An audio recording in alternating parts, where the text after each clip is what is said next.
welcome to the next episode of the Roker Rapport, the latest episode I shall say. You join us now shortly after the game against West Brom, in which, guess what, we managed a point. That's right, fuck you Premier League. Sunderland got a point on the board. I'm joined here today with Gav, Tom, James and Michael. So, how's everyone doing? Better. For a change. Better. That was a resounding better from everyone. Well, it was kind of like we ended more positive than we have in recent weeks. So I mean, it's something to build off. As long as Moyes wants to build off it, he kind of fell into playing five at the back because of an injury, and the substitution which he had to make brought us a goal, and obviously players looked a bit more comfortable when they were shuffled around. So. I mean, if the guy wants to go forward with that as a system, then yeah, it's a big positive. But we didn't win, and every one of us knows we need a win desperately at this stage. But the next couple of games really are going to be more of an indicator of where we are. I do feel, because they're away from home against teams that we could be in a scrap with. So yeah, the performance at the weekend was more encouraging, to say the least, because just simply he got players into a system towards the end of the game which suited us a lot more than what we've been playing, and we've been saying it for ages really. Sunderland don't have any wingers, but we're trying to play with wide players. We're not getting enough support at the striker, and the defence isn't good enough, and they're leaking too many goals. At least with that five at the back formation, with the three in the middle, Kazri playing as a 10, and then Watmore getting up next to the striker, Defoe obviously, that gives us at least some hope that he's trying to get the best out of the players, which he has, because I think you'll all agree the first few weeks of the season have been a bit of a damp squib, especially in terms of pattern of play. None of us really know how we're going to play, and obviously, yeah, it was better. It was better, but I mean, as a general performance, it was still very poor. But it was better. It was better. You would say it's still not good enough. They were fairly solid for the first 30, I thought, and then when they scored, they went missing again. It was lack of quality in the final third, as we've said all season. They lacked the killer pass. Had plenty of huffing and puffing. Just not really enough quality. As Gav said, they were much better when they went five at the back. And when Watmore was put more centrally, he certainly looked a lot better. It might have even been his best game for us. I thought through the middle, he looked much more of a threat. If only he'd get his head up a bit more. But when he's got a bit of pace running at centre backs, he looks much more of a threat than he does out wide. That's for sure. Particularly, I don't know. Sorry, go on, mate. I was going to say about the change up in the team roster. Obviously, we had quite a few changes. We had Denier playing out of position. We had Gilabodji on the bench with O'Shea taking his place, which for me seemed to add a lot more strength to the back line. I mean, obviously it wasn't a great performance until we swapped out, until we turned to a five at the back. But I still think we had a lot more composure, a lot more leadership under John O'Shea again, being back in that line. So that was good for me to see. Yeah. Going back to Jim's point about the quality, if you looked at the statistics, I know we're saying it's better, but if you go back and you actually look at the match statistics, it reads awfully. We let West Brom have 17 shots. They got 7 on.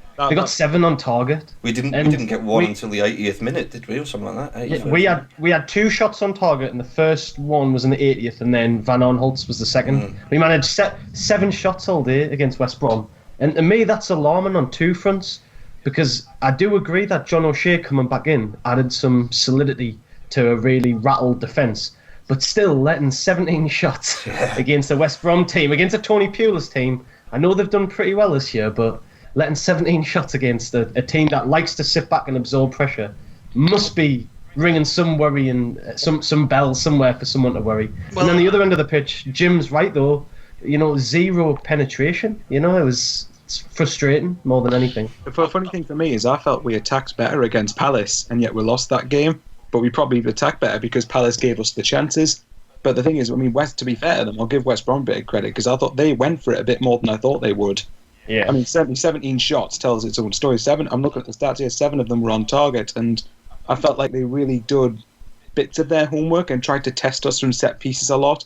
I was amazed they didn't have more of a goal for us on that perspective. But from the point earlier about the attacking threat, I thought, but after Defoe's miss in the first few minutes, which he should really have buried, other than that, I didn't really feel we created very much.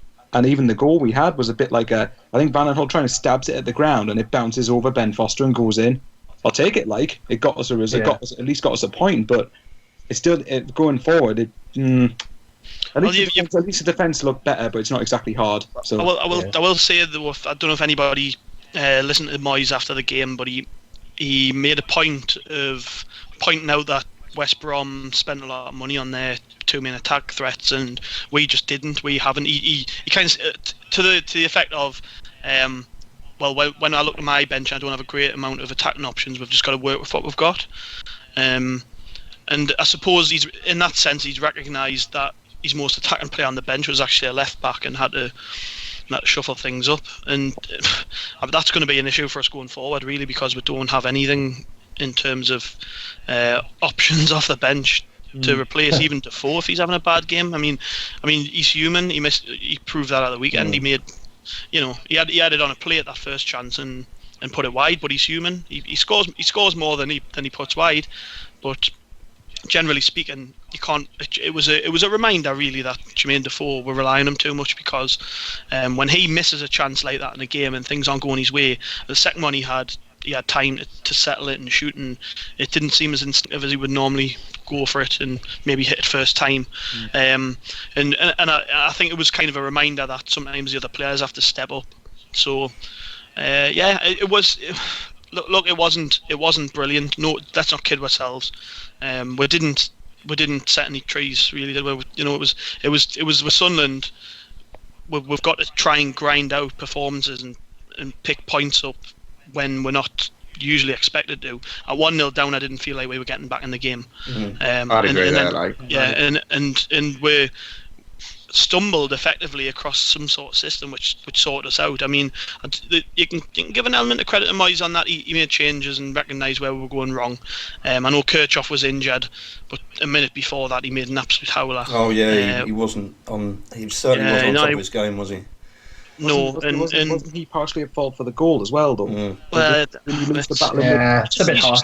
He's not with it at the minute. But regardless, we weren't holding the ball.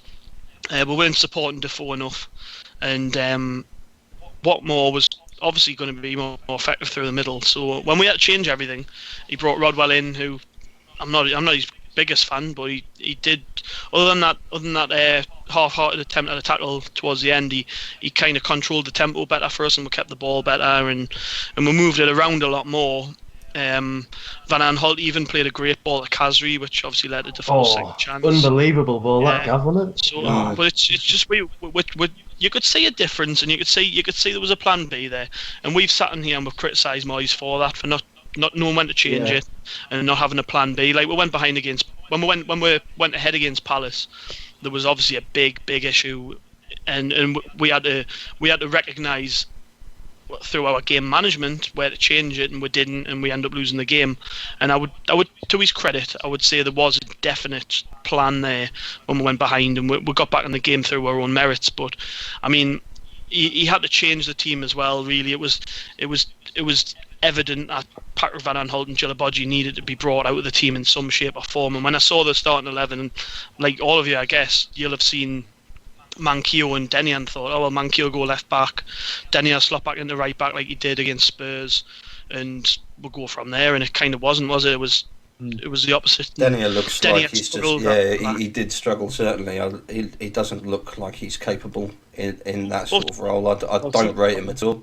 But when we went to that back five system though, and he went centre half, he was quite comfortable, and he made a couple of interceptions. I suppose he's a centre back, isn't he? Well, yes, it was noticeable. It was just me sitting in my seat at the game, but it was noticeable looking at the players and their body language and their confidence as the game went on. As soon as we switched to that system where we didn't really play with any width, but width came from the full-backs, and we got support of the striker, the confidence grew, and it was almost as though they're looking at, like we have been the last few weeks, and going, this is exactly what we need. We need to start playing our strengths. Duncan Watmore has played twice through the middle this season, created 2 goals, one against QPR, and one the other day. Went through the middle, and it was a lovely little 1-2 with Van Aanholt. Really, in the end, it was good move. It's not just good that touch. as well, though, is it? It's the corners and the free kicks that he brings in. They're all opportunities, perfectly good opportunities. I mean, yeah, it sucks having a corner or a free kick when you've got no one who can get their head to the ball, but you can't fault him for that. Certainly, he just causes such a nuisance on that back line. You know, I think someone said actually he's a bit like James McLean, and I do remember that initially when James McLean was running on and taking on players and just going past them until he got sussed out after about 4 months. He was doing really well at it. I would like to see him get his head up a bit more, to be honest. I would like to see him take on the shots. I want to see him pull the trigger. He's a striker. I hate seeing him get within 10, 12 yards of the goal and not shoot. And on the one hand, it's a great thing if you can get team players, someone who can see the run of their teammate and try and get the ball to them. But if you're not getting that service to them, you might as well take the shot yourself. Do you know what I mean? Especially for a striker, a striker who's young and plays for the under-21s, England under-21s. I think I don't know if he's been told not to have a shot. I don't know if he's been told, or if he just thinks, I've got to do everything I can here to get it to someone else. Is the pressure on him? I'm not sure. I think the ball just gets stuck in his feet a lot, and I think that's. Is he too fast for the ball? That's what it seems like, doesn't it? It gets trapped under his legs. Well, he's first and foremost he's a centre forward, and you saw with him playing through the middle, his directness and pace running at centre halves as opposed to full backs is more effective. Even if he's winning your free kicks around the box, we don't really have a player that does that. I mean, Barini was that guy when he was the player picking up the free kicks around the box for us by getting fouled. There's just certain players have a knack for picking up being fouled, really, and what more with the pace and directness he's got running at a centre half is more effective in my eyes. And I've been bleating on about this for ages. I've been saying if you're going to use Watmore, you use him through the middle and you get him next to Defoe, and especially Defoe's hold up play is really good. It's probably one of his most underrated parts of his game. He's good at getting the ball in and into his body and just holding it. He's got a good low centre of gravity, and if you can get someone like Watmore buzzing around him, creates a lot of space. Like there was a moment in the game when it was actually in the first half when Pickford played a ball out of his hands. It was like probably the best pass I've seen all season, to be honest. Driven pass across the ground into Defoe's path. Quality ball. And the problem was though, when it went up to Defoe, there was nobody getting past him because we weren't playing with anybody through the middle, going box to box effectively. So when the ball went forward quickly, Defoe had to hold it up for a while before Khazri got forward. I think we just fumbled with it and we didn't do very well. I mean, we know that Khazri had a fantastic game, certainly one of his better games in Jersey. But at the same time, so did Ndong, in my opinion. I thought two standout performers in that game. They really, really worked for it, gave 110%. Yeah, he's far more mobile than any of our other midfielders, like especially when you miss Catamol. You just think if we actually had players who around him would do a bit more running or would move into space, it would create a bit more space for other players in the team. He seemed to do the running for about three people, I thought. Some great interceptions as well. Quality interceptions from Ndong. I mean, Kirchhoff looked well out of sorts. Again, I really hate to be negative about Kirchhoff, but he also had a couple of opportunities where he should be pulling the trigger, and he was always looking for the next pass, and he just does not look even half the player he did last season. Maybe he needs a spell on the sidelines. Actually, maybe you need to take him out. Maybe you play someone like a Khazri in a midfield three because he's so much better centrally. His energy, his work rate. He looked a bit rusty at times. I think you'd all agree. But then he's not had that much game time. I just think Wabi Khazri's for me, he's number 10. I don't think he's quick enough to play down the wing. And as Gav said earlier, we do lack wide players, which is probably why he's been played there. But I'd play him at the head of a three in midfield. Yeah, well, the thing is as well, at this stage of the season, we can't afford passengers. And I'll bang on about it all the time, but this five-man defence allows us to create competition for places because it means we've got centre-halves now playing for three positions. It means in central midfield you can't have passengers really. If you're playing a five-man defence in three in the middle, one of them's got to be more advanced, which we would imagine would be, Khazri or maybe Watmore, Gooch, somebody like that. But more than likely it's going to be Khazri, and the two behind him have to be really busy. We've seen in Ndong, the the one thing you can say about his performance the other day, I wouldn't say he was a standout performer. I would say first half he was very good. Second half you didn't see a lot of him. But one thing he never does is goes into hiding. He always wants the ball, and that's maybe a little bit of his undoing because he wants the ball deep sometimes, and I think that might not be his job when Kirchhoff's there. But generally speaking, he's busy and he wants the ball, and that means that you've got to find now a partnership, which obviously we struggled a little with in the game. Kirchhoff strolled around again. I'm really not impressed with him this season. That's a different subject. And McNair was pretty anonymous. He done his best Tommy Miller impression, just bandied about. Really didn't show for the ball enough, and Dong does that. And it wasn't really until Rodwell came on. I mean, other than, like I say, he bottled a tackle near the end, but generally speaking, we kept the ball a lot better with Rodwell on the pitch, and we have to find now two midfielders who are going to be busy. You would imagine it'll be Cattermole and Dong. If you're going to play with a number 10, you're then looking at somebody like Cattermole to sit alongside and Dong and just keep him right, because he's got a bit of a temperament. He has a tendency to pick up bookings which he shouldn't, and he's not a liability, but he's got to be more measured. And Cattermole's been through all that when he was younger as well, so I think he could benefit from playing alongside Cattermole when he's fit. And we've got a couple of weeks really to sort that out. But generally speaking, there's got to be now competition for places, especially when we're in the predicament we are. We can't have passengers. Djilabodji was dropped because he was playing poorly. Van Aanholt was dropped because of the 2 errors which led to goals in the Palace game, I would imagine. And he came on and responded. He did that last year under Allardyce too. But I think when you're struggling, you have to find a way of creating competition. Otherwise, you're just carrying players every week, which means to me, as good as Kirchhoff was last year, don't get us wrong, I think it might have been Jim McCallum last week said Kirchhoff was one of the favourite players ever for Sunderland. Based on last season, based on last season, totally agree. But this is a new season, and he's. I think we're carrying him at the minute. This is a problem David Moyes has got. Really, he's got a very good footballer there. We all know how good he is, but if you're not going to be impactful in the game, and there's players in your position sitting on the bench, you have to look over your shoulder now and think, yeah, maybe I'm not as untouchable as I thought I was. He looked genuinely frustrated, didn't he, Kirchhoff?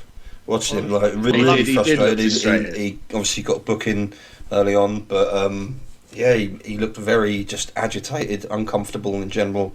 I mean, I agree with James, actually. Whoever it was said that Kirchhoff's one of their favourite footballers ever, because, as you say, Gav, based on last season's performance, I mean, obviously, apart from his debut against Spurs, which we'll never forget, after that, he seemed to do so well. He was just such an integral part of a solid midfield, hold the ball, pass the ball forward. Brilliant. Just the basics, really, that you expect from them. But obviously, we're not used to seeing that too much at Sunderland. So when you get a proper his issue, I think. Carry on. Sorry, mate. But I think his issues is fitness. I still don't think he's fit enough. It took so long to get him up to match fitness last season. It wasn't really until about a month or so after he'd actually joined did we really see him do well, And I think that's the same again this season. He had a disrupted pre-season. He's kind of thrown into a midfield that I think he really misses M'Vila. M'Vila gave him options. We're all pining for M'Vila. We're going to have that till January at least, though, aren't we? But that's a different topic. He won't even come then. Michael, mate, he won't even come then. There's talk of him signing another contract in Russia. I think we've missed the boat on him, unfortunately. I think. Sorry, I'll just interject. I think we just have to forget about him until he becomes an option again. At the end of the day, we've got a lot of football before January, and we can't keep pining for a player that we haven't signed. Unfortunately, we don't have him. We have to find a way of playing without him, and it's hard at this stage. We just have to get over him, and we have to, like I say, find a system which suits. It's so plainly obvious that as soon as everybody slotted into a position that suited them at the weekend, they all looked 10 times more confident, 10 times more comfortable, and as a result, we scored. Yeah, it's square pegs and square holes again, isn't it? It's Steve Bruce did it, and he was playing players out of position in order to fit them in, and we don't need to do that. Playing five at the back, it's a lot more effective, and also we actually do have a lack of wide players at the club. I mean, we don't really have any natural wingers. So why you would play such a wide formation is beyond me. I think 5 at the back such a better formation for us. But going back defensively, I just want to highlight. I think we almost got off quite easily at the weekend. I think if you look at some of West Brom's chances, I mean, Rondon's got a header in the second half that if that had gone to Benteke last week, I mean, that's 2-1 West Brom. There was quite a lot of space for Rondon for quite a few of their goals, and I think it's still they're not getting into people's faces quick enough. I think that's what you expect from Tony Pulis, though, isn't it? I mean, I think, like I said, defensively, I think we did. I think everyone's right. We did look better when we switched to 5 at the back. But my only issue I would have with playing 3 central defenders, I mean, if you take, is it O'Shea, Denier, and what's it, Kone? If you have them 3 as your main central defenders, who have we got other than that? You know what I mean? Like in terms of Gillabodgy, McNair. Yeah, we have a few. Well, wasn't McNair recently assigned as a defender? He's played there for United, but I mean, if you're saying there's a worry about injuries and who we're going to put there, we have 2 others. Whereas, look at the wingers, we don't have wingers. So it's quite right. Why are we play in a formation where we have literally no wingers? On the point of playing wide players, I'll just go back to Kazri. I think one thing. I mean, I'll make no secret of this. Januzaj is obviously out injured, and I've slated Januzaj after the last couple of performances. But it's just to me, although Kazri obviously hasn't been fully match fit himself, I saw more energy in Kazri's performance on Saturday than what I saw from Januzaj in the previous 3 or 4 games he played, which says a lot. You know, I mean, Januzaj, don't get me wrong, is a good player, but it's just Kazri offers the work rate, as an obvious sense. His set pieces are very good, but you know, I just the only thing that does worry me is that Moyes is playing him just purely because Januzaj is injured. Although obviously I hope he plays long term. Yeah, well, the thing is though, I think in our predicament we've got to kind of substitute style with a bit of industry. Like we can't afford to carry players like Januzaj. I said this last week. He's too inconsistent at this stage to be playing week in, week out, especially when we have a lack of options from the bench. And I was having a conversation earlier, and I made a point that you look at even teams, a lot of the promoted teams who've come up, and I think they'll inevitably struggle. But Burnley, for instance, picking up a win here and there, playing with probably the worst squad in the league, you have to look at what they're doing and go, right, well, what have Burnley got, and what do they do to make sure they score goals? They play people in positions, in the best positions, and they play a style and they play a system which suits the players that they've got, because that's all they've got. And I think as a fan base, we're not deluded in that sense, but we've got to realise that we have a pretty poor squad. We don't have a lot of depth, and we've got to make sure that, you know, if we've only got 16 players to pick from, we pick a team that suits all 16 players. We don't pick a team that suits Adnan Januzaj and Defoe. Do you know what I mean? We have to start developing a pattern and a style, and then from that you can build on it and you can start picking a more consistent lineup. I mean, we haven't had the same team, I don't think, for 2 games running, because I mean, due to a lot of reasons, not playing well and injuries being the main 2, but really the season's still long. Well, I think we're lucky we've got that. We're lucky we've got the international break. I know we said earlier, like, it's too little of an improvement, but I suppose when you consider the short amount of time that Moyes has had to work with the squad anyway, that even that 1 point, even those small points of improvement, if we're just gradually, slowly in increments getting better, slightly better. No, I wouldn't. But I wouldn't say it's a good thing the international breaks come up. I would actually say the opposite. Yeah, it's a I think if you've had a positive, yeah. But I mean, if you've had a positive, so you can kind of say it was a positive performance. You want another game, don't you? You want the players, especially, you'll want to be back out there. And I mean, it's the same every year, and these international breaks are real timed, especially when you're struggling. Because what's it now? With 7 games in, it's the second international break. So you would say that it would be better to have another game coming up this weekend than having the time to work on the game next weekend? In fairness, they would want to play this weekend, wouldn't they? If they've just. Well, I think even if you'd lost, you want to be playing again. I don't want to play again quickly though. After that performance, I'm sitting there going, "Oh Christ, please get better." Just something happened in these 2 weeks. And none of us are watching England. You did mention the points thing, though. People have to remember that, although obviously the start has been poor, the fact is we're only 2 points off 17. We're saying whatever way you want to dress it up. Just to change the subject. I know that. Yeah, okay, that's like okay. On a slightly different note, right? We were talking about the squad. We were talking about like how thin the squad is. I'm sure everyone knows Lyndon Gooch got his first call up for US internationals, for the US national squad, and I wasn't uncomfortable at all with having Gooch on the bench. I was looking at him and thinking, you know what, he's quite a battler. Do you know what I mean? He's got an engine on him. He's industrious. He's quite attack minded, and he needs a bit more time, certainly, to become the finished article that you want as first choice for your Premier League team. But certainly, I didn't feel underwhelmed at his presence. And when he came on, I know he was only on for like 5 minutes, but I think within 2 minutes he was in tussle with another player, wasn't he? Lad kicked out. Yeah, he was. He put himself about him, and he was just. He was in his that's face. one thing. And I love that. That's showing a bit of passion. You can't. You can never say that he would shirk away from the match, but you would say this is the perfect situation for someone like Lyndon Gooch. He should be coming off the bench. He's the kind of player where you want to be introducing him for 20, 15 minute spells into games. You don't want to be starting him. And if we can just restrict him to substitute appearances this season, you could see him turn into a really decent player. It's just unfair to put so much responsibility on him, which we did at the start of the season, because he looked a bit. I think in the last game he played, he looked a bit overwhelmed maybe, and there could be a good player in there. He is a good player in there. What do you think about that, Tom? Lyndon Gooch, being in America and everything. I like him. Hype about him there.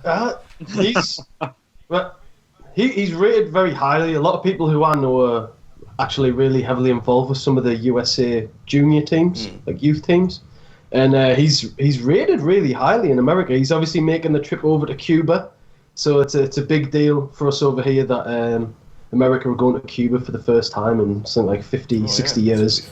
But as in terms of his technical ability, he's really highly rated. It's not so much we see him as this like workhorse buzzing around the field. He's rated as like a winger more so than a central midfielder.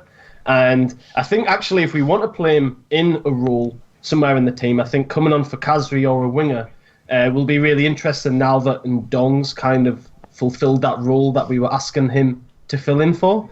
So it'll be really interesting to see him come back into the squad. Quite right, as Jim's saying, I don't expect him to play 90 minutes. But if you can give him 25, 15, 30 minutes in a more advanced role, it'd be great to see what he could do. And there's no harm in doing it. At the minute, it's not as if we're keeping a superstar out the team when we're performing well. Much like Gav said, we need to experiment with what we're doing. And if it's talking about playing 5 at the back, that's great. Bring Gooch on, maybe play him as like a shadow striker, maybe play him in that midfield 3.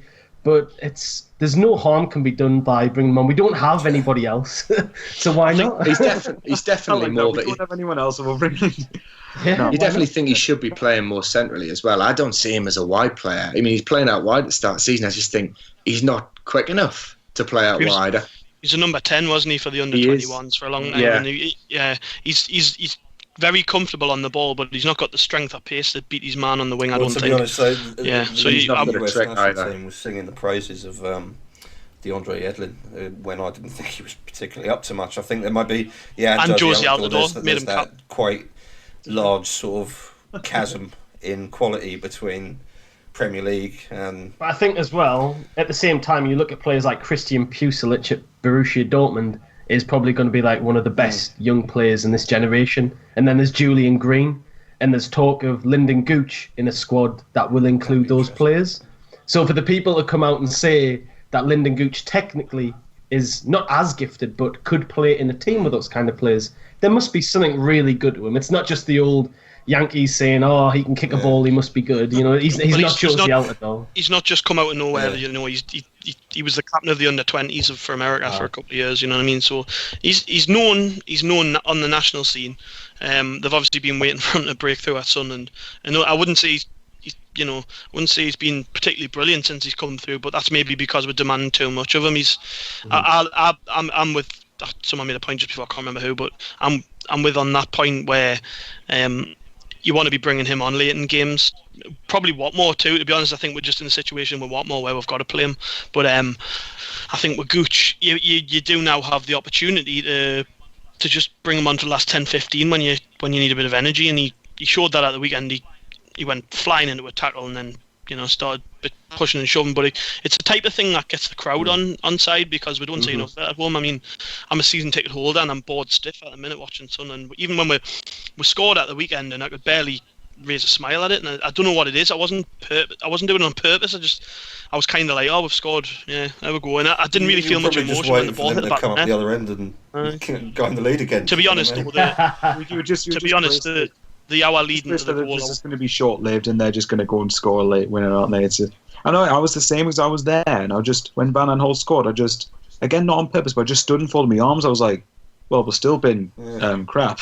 We've still been, we've still had to rescue a point late on against a team who plays defensive away from home. But no, I mean, going back to Lynn and Gooch, I agree with their point. I think was it Gav who made it about Gooch and Watmore. That I think, although the situation with Watmore, you've got to play him at the minute, but those two are players are ideal to bring on with 20 minutes to go, especially with Gooch, opposition teams might not know as much of what he's about, and that was the effect that James McLean had when he first played. That, remember, I think it was at Blackburn, his debut. Blackburn didn't know what hit him with McLean because they hadn't had a chance to study him or to try and know what he's about. So it's a freshness on the scene that other teams would probably dread playing against. But there you have it. We've at the end of the day though, we're not in a position to start throwing people into big games, and we did that with Gucci at the start of the season, and he's at a stage now where he's got to be playing football, but you don't want him to be playing too much, and I'd rather Kazri was getting the minutes on the pitch. Without a doubt. Dude, that was for me. That was it wasn't vintage Kazri from last season, but it was a very solid performance. He was busy, put himself about, passed well. I mean, created the chance for Defoe a few minutes in, which he should have buried. And maybe that's what we've been missing. A player who's Can I just say a quick one? I know it's going back to the earlier point, but you just mentioned like Defoe. So that there's the chance that he missed. I mean, I heard people saying that was a sitter. It was a sitter that he missed. But when you're watching it, everyone thinks he's offside. He thinks he's offside when that happens, and he sort of has to turn his body like 100 degrees to then have a snapshot with the keeper bearing down on him and defenders bearing down on him from both directions. Yes, he's a quality player. He's undoubtedly probably the most experienced striker we've ever had. But if he'd managed to pull that off, we would have been like, oh, that goal. If we'd studied that afterwards, we'd be like, that goal was. Look at how little time and opportunity he had to bury that. It's his second one. His second chance. If you'd buried that first chance, you think Defoe, that second one he hits it first time, he takes the touch and Johnny Evans just has that time to get in the way. And I just think a Defoe who'd already got one on Saturday hits that first time. I think though with Defoe we can probably agree. He scores goals when it's instinctive. It's like the two goals he scored this week were instinctive finishes. And I agree. The first chance he gets, he kind of has to think about it because he doesn't know if he's onside. The second one, he has far too long to think about it. I'm not saying he's not up to scratch. It just wasn't his day, really. But I mean, if he scores that first one, he definitely scores the second one, doesn't he? He doesn't. That's just the type of player that he is. When you give Jermaine Defoe a gift of a chance, you'd put your mortgage on him putting it away, which is what the first one was, really. I mean, nobody in the ground could believe that he missed it, but he's human, isn't he? He's not gonna score all the time.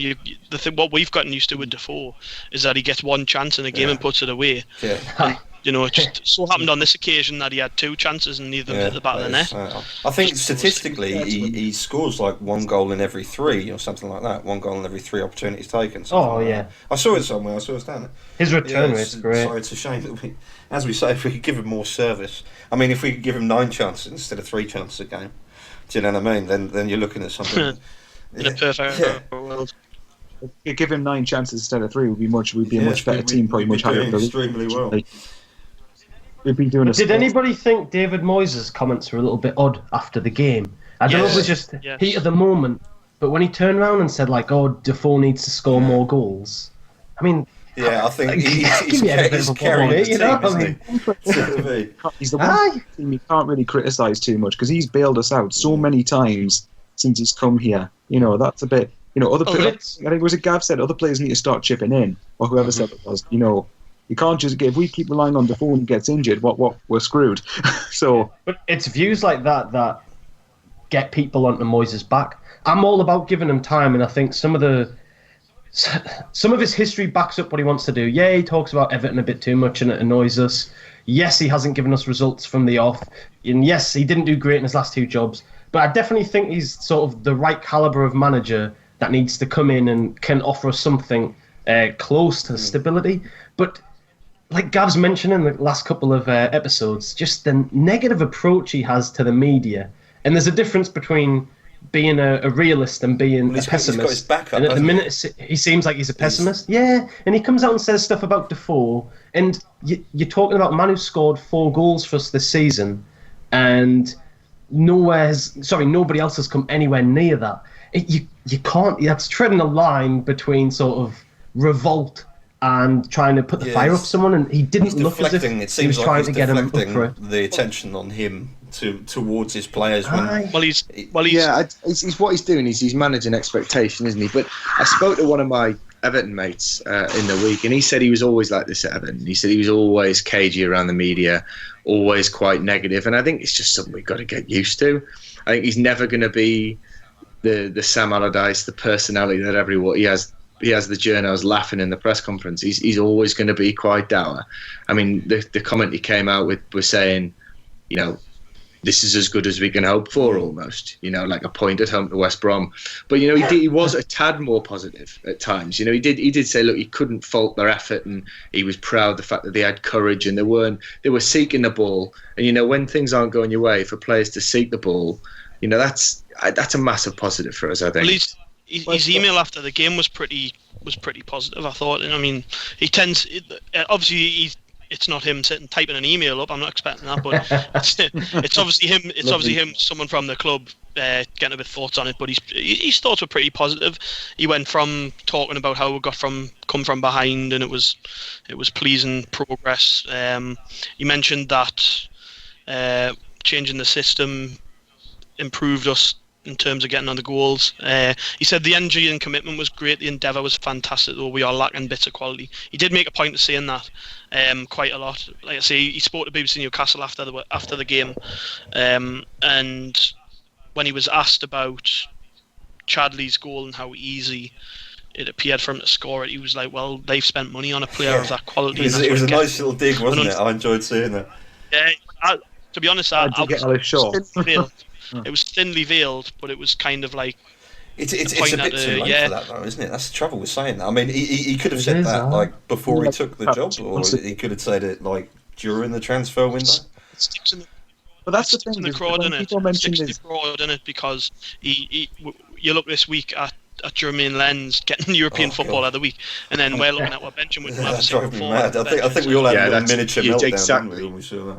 I think in fairness though, you look at sorry to cut in there, but I think when you look at the comment he made after the Middlesbrough game about the fact that we were going to be expecting a relegation battle, nothing else is going to change. I think that if that dig, well, if it's interpreted as a dig about the whole Chadley money spent on him, I don't know if I would interpret that as a slight dig at Ellis Short. To me, the whole relegation battle comment was meant to be a dig at Ellis Short in that, well, unless you give me money, this is what you'd expect. But anyway, that's a different topic. But I will go back on an earlier point someone made about coming from behind late on. It was in Moyes' lovely email. And the players have got to take some positives from that. I mean, yeah, we didn't win, but the fact they came from behind, which we rarely do, let's be honest, we rarely come from behind when we concede first. We usually end up losing. That was necessary. Sorry to cut you up there. I didn't mean to do that. But on that note, like, yeah, the importance of doing that, of once you go a goal down, not letting your heads drop and picking it up and still going back to get that point. I think that was something that we've certainly been lacking, obviously all season, but luckily something we found for even in such a small way on the last game. Do you know what I mean? But anyway, we're gonna have to wrap this up, guys, because we're on strict time limits now, being the professionals we are. Do you know what I mean? Thanks for joining us again on the Roker Report. We'll be looking forward to to the end of the international break, so we can actually see if there's been any changes or development in the team. I can't imagine there would have been. Cheers for joining me today, lads. Always good to have you. Always good to be surrounded by Macam accents. Makes me feel better. Thank you so much. And if you could send me some peace pudding, Gav, I'd really appreciate that, mate. It might be off by the time it gets to you. That's why I don't get anyone to sit it down. That's why I can't take all that time in the code. Anyway, all right. Thanks for joining us. We'll be have another one next week for you. And take care. Bye bye.